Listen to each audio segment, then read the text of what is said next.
ఈసారి రంజాన్‌కి లేదా ఏ ఫెస్టివల్‌కైనా ఈ టైప్ ఆఫ్ ఖీర్‌ని ట్రై చేయండి. చాలా యమ్మీగా ఉంటుంది అండ్ చేయడం కూడా అంతే ఈజీ. ఈ ఖీర్ థిక్ అండ్ క్రీమీ రిచ్‌గా ఉంటుంది. ఇఫ్తార్ టైంలో క్విక్‌గా రెసిపీ చేయడానికి ఇదొక మంచి ఆప్షన్ అన్నమాట. సో, లేట్ చేయకుండా స్టార్ట్ చేసేద్దాం. ఒక బౌల్ తీసుకొని ఒక హాఫ్ కప్ వరకు ఇలా సగ్గుబియ్యం తీసుకున్నాను. తీసుకొని బౌల్‌లోకి ట్రాన్స్‌ఫర్ చేసుకొని దీన్ని బాగా వాష్ చేసుకొని ఎంతైతే సగ్గుబియ్యం తీసుకున్నామో అంతే వాటర్ వేసి మనం దీన్ని 2 గంటల వరకు నానబెట్టుకోవాలి. ఇప్పుడు ఒక కుక్కర్ తీసుకొని అందులోకి 3 మీడియం సైజ్ క్యారెట్‌ని వేసుకొని కొంచెం వాటర్ వేసి 4 విజిల్స్ రానివ్వండి. చాలా మెత్తగా ఉడికిపోవాలి.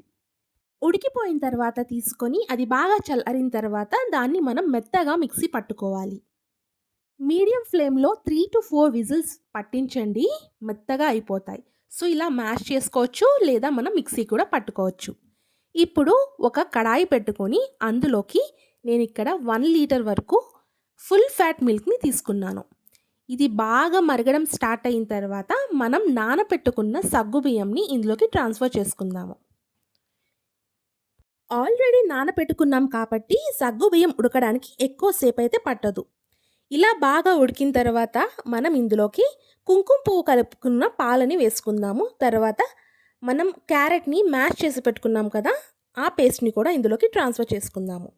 ఇక్కడ నేను షుగర్‌కి బదులుగా కండెన్స్డ్ మిల్క్ కూడా వేస్తున్నాను. And half quantity sugar and half quantity condensed milk కూడా వేసుకుంటున్నాను. దాంతో పాటుగా 20 గ్రాముల వరకు పచ్చి కోవాను వేస్తున్నాను. ఇది ఆప్షనల్. ఉంటే వేసుకోండి. లేదా మీరు పూర్తిగా స్కిప్ చేయొచ్చు. అండ్ మీరు పూర్తిగా షుగర్ అయినా వేసుకోవచ్చు లేదా కండెన్స్డ్ మిల్క్ కూడా వేసుకోవచ్చు. ఇలా వేసుకోవడం వల్ల రిచ్ అండ్ క్రీమీగా ఉంటుంది టెక్స్చర్. అండ్ ఎంత చల్లారినా కూడా మనకి ఎక్కువ గడ్డలా కట్టిపోదు. కోవా కరిగి మనకి పంచదార కూడా కరిగి ఇలా లో ఫ్లేమ్ మీద 10-15 మినిట్స్ వరకు బాగా ఉడికించిన తర్వాత మనం కొంచెం నెయ్యిలో డ్రై ఫ్రూట్స్‌ని బాగా ఫ్రై చేసుకొని ఇందులోకి ట్రాన్స్‌ఫర్ చేసుకోవాలి. స్టార్టింగ్‌లో నేను ఎక్కడా కూడా దీనికి ఘీ వాడలేదు. ఓన్లీ డ్రై ఫ్రూట్స్ ఫ్రై చేసిన ఘీ మాత్రమే వేశాను. ఇలా మనం వేడి వేడిగా అయినా సర్వ్ చేసుకోవచ్చు లేదా పూర్తిగా చల్లారిన తర్వాత ఫ్రిడ్జ్‌లో పెట్టుకొని కూడా చిల్‌గా సర్వ్ చేసుకోవచ్చు. చాలా బావుంటుంది టేస్ట్. మీరు కూడా ట్రై చేయండి. మీ ఫ్యామిలీ అండ్ ఫ్రెండ్స్‌కి షేర్ చేయడం మర్చిపోవద్దు. ఈ వీడియో నచ్చితే లైక్ చేయడం మర్చిపోవద్దు. Thanks for watching. Like, share and subscribe.